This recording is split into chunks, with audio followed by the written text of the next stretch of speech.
Hello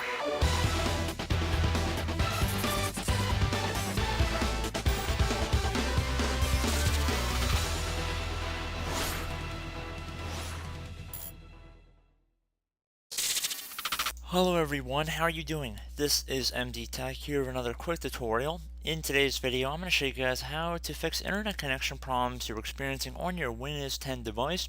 So in this brief tutorial, we're going to jump right into it. And rather than running some commands through the command line window, Microsoft has recently released an update for Windows that makes it a lot easier to reset your network connection. So without further ado, let's jump right into it. And we're going to start by opening up the Start menu. And you want to type in Settings. Best Match should say Settings directly above Trusted Microsoft Store app. You want to left click on that one time to open it up.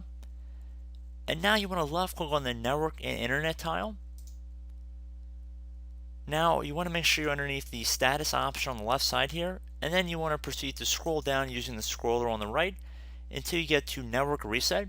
So you want to left click on that hyperlink, and where it says Network Reset, this will remove then reinstall all of your network adapters and set other networking components back to their original settings.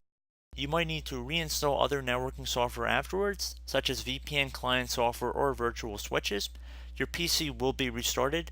Left click on this Reset Now button. It's going to prompt you, are you sure you want to reset your network settings? Left click on Yes.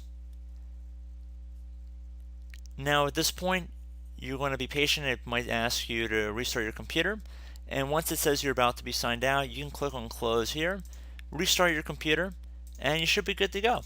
So as always, thank you guys for watching this brief tutorial. I do hope I was able to help you out, and I look forward to catching you all in the next tutorial. Goodbye.